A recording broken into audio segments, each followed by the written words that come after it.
दोस्तों, रतनलाल बोल रहा हूं और आप देख रहे हैं अम्बेडकरनामा। किताब पर चर्चा जारी है, किताब पर चर्चा, ज्ञान पर चर्चा।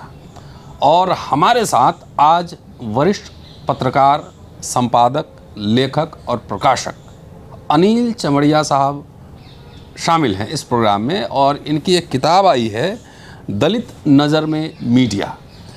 मीडिया स्टडीज़ ग्रुप भी चलाते हैं और ये नॉन प्रॉफिट ऑर्गेनाइजेशन है। स्टूडेंट, छात्र, जर्नलिस्ट, टीचर मिलकर ये चलाते हैं और वहाँ से किताबें पब्लिश होती हैं। अनिल चमड़िया साहब हिंदी में जन मीडिया, जो कि शोध परख लेखों को छापता है, वो निकालते हैं हिंदी में, और अंग्रेज़ी में मास मीडिया निकालते हैं। सब उसमें शोध परख लेख होते हैं, आर्टिकल्स होते हैं। मेरे लेख भी छप चुके हैं इस मैगज़ीन में। अगर आप चाहें तो मैगज़ीन और जो छपती है जन मीडिया या मास मीडिया, उसके मेंबर भी बन सकते हैं। और आज ख़ास रूप से अनिल जी की किताब दलित नज़र में मीडिया, इसके लिए मैंने आमंत्रित किया था कि इस पर चर्चा की जाए और दलित नज़र में मीडिया का क्या स्वरूप है इसको समझा जाए। ये मीडिया स्टडीज़ ग्रुप से ही प्रकाशित हुई है। इसका डिस्क्रिप्शन में लिंक में मैं दे दूंगा, क्योंकि ये किताब मेरे पास है। और सबसे दिलचस्प बात है, 132 पेज की किताब है और महज 125 रुपए की किताब है। जो भी शोधार्थी, जो भी अपना ज्ञान बढ़ाना चाहते हैं, टीचर, एक्टिविस्ट, शोधार्थी, चाहे इस किताब को आप पढ़ सकते हैं। आज इस किताब पर ही अनिल जी से बात करने वाला हूं। स्वागत है अनिल जी आपका अम्बेडकरनामा में। धन्यवाद, शुक्रिया। बताइए, ये योजना कैसे बनी, दलित नज़र में मीडिया? दलित नज़र में मीडिया ये हमारे कुछ लेखों का, जो पिछले हम 35-40 साल से लिख रहे हैं। अच्छा। तो उन लेखों का एक संकलन है ये। अब ये है कि हमारी जो दिक्कत क्या होती है कि एक तरफ तो होता है कि मीडिया को आप एक सामान्य नागरिक के तौर पर देखते हैं जी, लेकिन वो सामान्य नागरिक जो होता है वो सामान्य नागरिक नहीं होता है। सामान्य नागरिक जिसको हम कहते हैं वो सामान्य नागरिक नहीं होता है, बल्कि वो समाज में जो एक वर्चस्व की जो दृष्टि होती है जी, उस दृष्टि से ही सारा कुछ देखता है। तब मेरे जहन में ये सवाल बार बार आया और ख़ास तौर से पत्रकारिता करते हुए ये अनुभव हुआ कि इस प्रश्न पर एक सामान्य तौर पे जो सोचा जा रहा है उससे अलग एक दलित क्या सोच सकता है जी। यहाँ से बात शुरू होती है और अपने आप से एक मुठभेड़ होती है। जैसे मान लीजिए कि मैं कहीं जा रहा हूँ और मेरे साथ एक एजेंसी के रिपोर्टर थे जी। तो एजेंसी के रिपोर्टर थे, उन्होंने एक वाकया सुनाया। बात हो रही थी जगजीवन राम पर, बाबूजी पर बात हो रही थी, बाबू जगजीवन राम पर।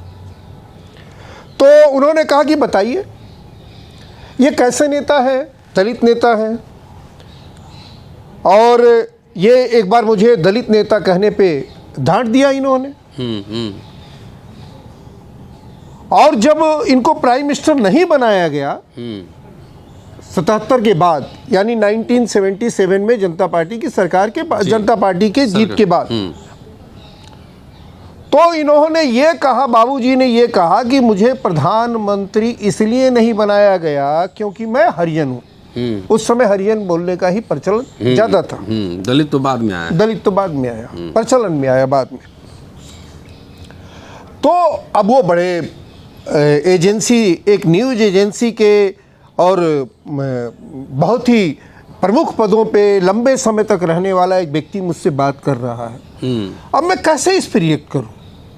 वो कह रहा है कि ये कैसे दलित नेता हैं जो ये दो कंट्राडिक्टरी बातें कर रहे हैं। जी। मैंने कहा कंट्राडिक्टरी बात, विरोधाभास, एक दूसरे से टकराने वाली बात। हमने कहा नहीं, कैसे आप कह रहे हैं कि दोनों से ये टकराने वाली बात है? जी भाई, आप कह रहे हैं कि आपने एक प्रेस कॉन्फ्रेंस में उन्हें दलित नेता कहा या हरिजन नेता कहा, तो उन्होंने आपत्ति जाहिर की। तो हमने कहा बेशक सही आपत्ति जाहिर की। क्यों आप कहेंगे जो ये बाबू जगजीवन राम को हरिजन नेता? देश के रक्षा मंत्री थे। देश के रक्षा मंत्री थे, जिनके रक्षा मंत्री के नेतृत्व में भारत एक दावा करता है कि उसने एक युद्ध जीता है। बांग्लादेश बनवा दिया। बांग्लादेश एक युद्ध जीता है, एक रक्षा मंत्री का। अब इससे बड़ी कामयाबी क्या हो सकती है? किसके नाम पे ये लिखा हुआ है? कोई है?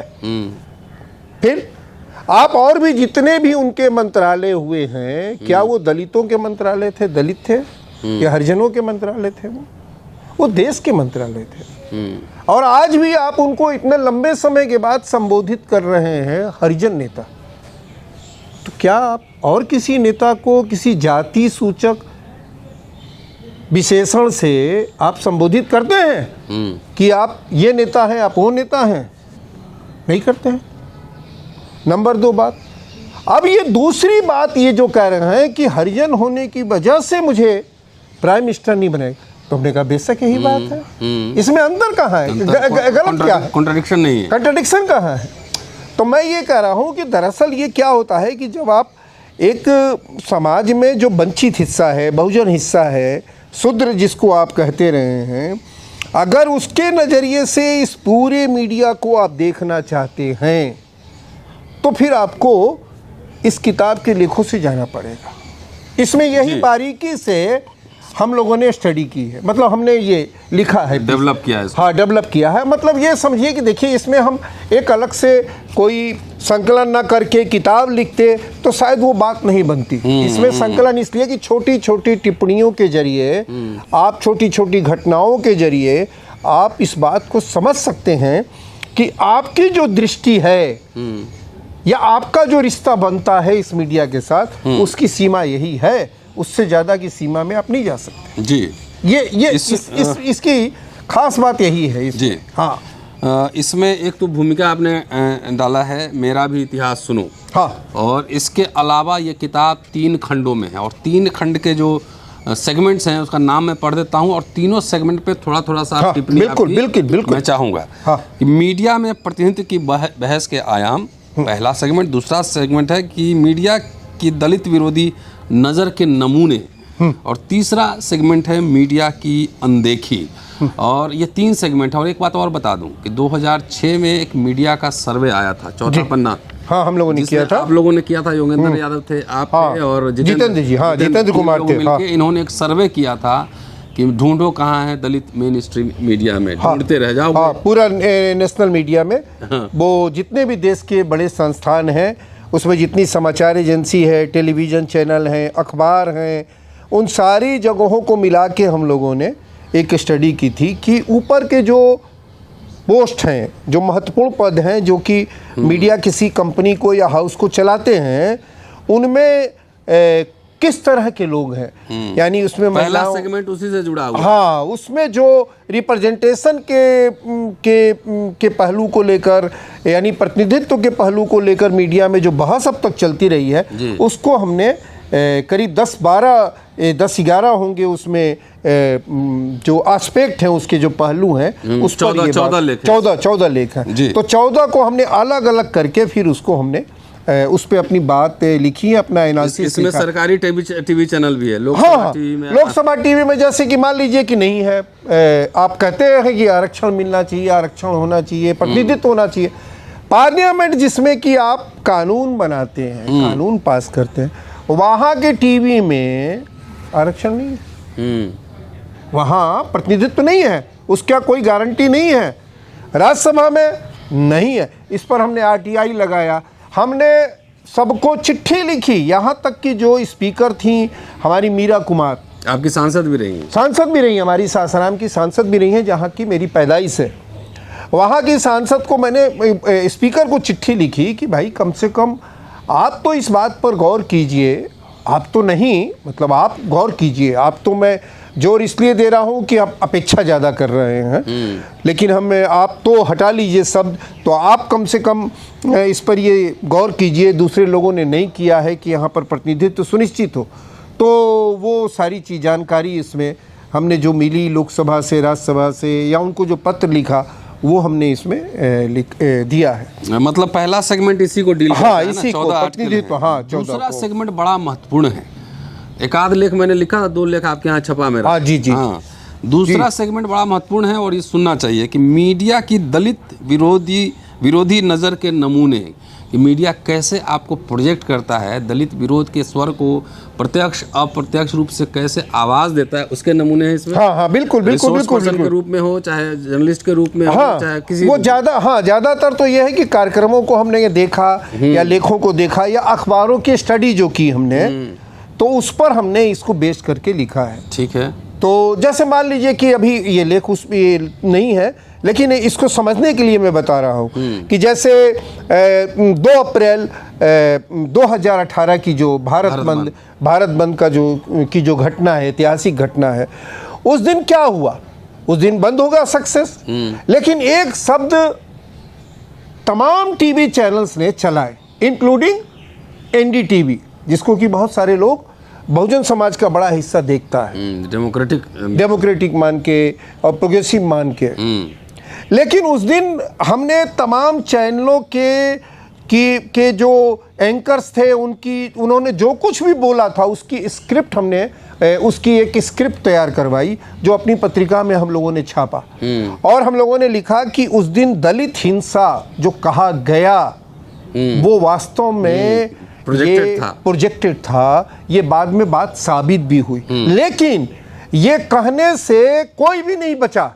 उस समय का जो भी एंकर प्राइम टाइम पर था, जो भी था, जितने भी नामी गिरामी लोग, में मैं भी था, बहस हो गई थी। हाँ, तो उसमें सबने लिखा दलित हिंसा और दलितों को हिंसा नहीं करनी चाहिए, जबकि वो दलित हिंसा नहीं थी, दलितों के खिलाफ की गई हिंसा थी। तो मैं वो नमूने के तौर पे बता रहा हूँ। तो ठीक उसी तरह से गोहाना में आप सोचिए कि गोहाना में पूरी बस्ती जो है, एक तरह से आप सिलेंडर लगा के, एलपीजी का सिलेंडर लगा के पूरी बस्ती जो है उड़ा दी गई एक तरह से। अच्छी बिल्डिंगें वहाँ बनी थी, जो आप दिल्ली के बड़े बड़े एक तरह की कॉलोनियों में देखेंगे आप, जो जिसको कहते हैं पॉश इलाका, उतने संपन्न, उतने अच्छे मकान वहाँ थे। और उसमें हमने ये जाके देखा। लेकिन जब अखबारों का रुख देखा उस समय हमने गोहाना के बारे में तो एक अधिकारी जो है वो उसको एनडीटीवी पे कह रहा है कि वो कुछ झुग्गी झोपड़ियाँ थी दलितों की, उस पर कुछ घटना हुई है। यानी कि आप सोचिए कि जहाँ पर कि ऐसे अच्छे मकान, पक्के मकान, बड़े मकान, आलीशान मकान, जिसमें कि कोई सुख सुविधा ऐसी नहीं है आधुनिक समय की जो उसमें नहीं थी, और वहाँ के अधिकारी को आप वैसे अधिकारी से बात कर रहे हैं जिसको ये तमीज भी नहीं है या जिसको वो स्वीकार करने को तैयार नहीं है, उसको मीडिया प्रोजेक्ट कर रहा है। हाँ, मीडिया प्रोजेक्ट कर रहा है कि दलित जो है वो अच्छे घरों में भी वो झुग्गी झोपड़ी में ही रखना चाहता है वो। तो इस तरह से कई आपको वो लेख दृष्टांत जो इसमें मिलेंगे, और बारीकी से उसकी पड़ताल की गई है कि ये जो मीडिया है वो कितनी बारीक तरीके से प्ले करता है। दरअसल एक बात समझने की जरूरत है कि मीडिया जो है वो दलित को सूचना देने के लिए या दलित से संवाद करने के लिए कोई खबर नहीं देता है। वो दलितों के बारे में अपने वर्चस्व जो समाज का है उसके बीच में वो संवाद कराता है। वो दलितों के साथ संवाद के लिए ये माध्यम नहीं है। ये कोई अगर मानता है तो ये भूल करता है। एग्जैक्टली ये मैं कहने की जरूरत। तीसरा जो है मीडिया की अनदेखी, इसमें क्या है पूरा मत बताइएगा क्योंकि लोग जो पढ़ना चाहें तो हाँ नहीं, तो मैं इसमें देखिए जैसे 2-3 चीजें, जैसे कि मैंने जैसे जगजीवन राम पे फिल्में अब तक क्यों बनी, ऐसे ही आप समझ लीजिए। दिल्ली के मंत्रियों के दफ्तर में अंबेडकर की तस्वीर, ये मेरे एक छोटे भाई ने ये आरटीआई डाला और पूछा कि दिल्ली के मंत्रियों के जो कमरे में जो तस्वीरें लगी हुई हैं वो डॉक्टर अंबेडकर की तस्वीर क्या लगी हुई तो मालूम हुआ कि नहीं, किसी के कमरे में अमित ने लगाया था। हाँ, अमित ने लगाया था। तो फिर इसी तरह से आपको अब जैसे कि सीएजी है, सीएजी की बहुत चर्चा आप सुनते हैं। ये जो सीएजी जो घोटाले की जांच पड़ताल करते हैं, अकाउंट की खाते की जांच पड़ताल, उसकी नज़र में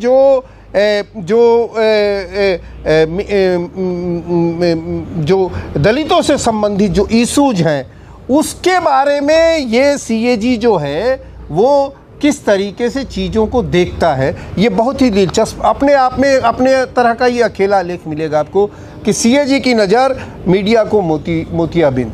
मतलब सीएजी क्या देख रहा है, मीडिया उसको किस तरह से दिखा रहा है, ये दोनों बातें इसमें आ जाएंगी। तो इस तरह से आप देखिए, मैं कब तक करता रहूँगा दलितों की, इसमें लास्ट में बात कह रहा हूँ जी, कि ये सबसे स्क्रीन पे पहला आप देखेंगे ये दलित हमारे शहर में एक हॉस्टल था जिसको हम लोग हरिजन छात्रावास कहते थे।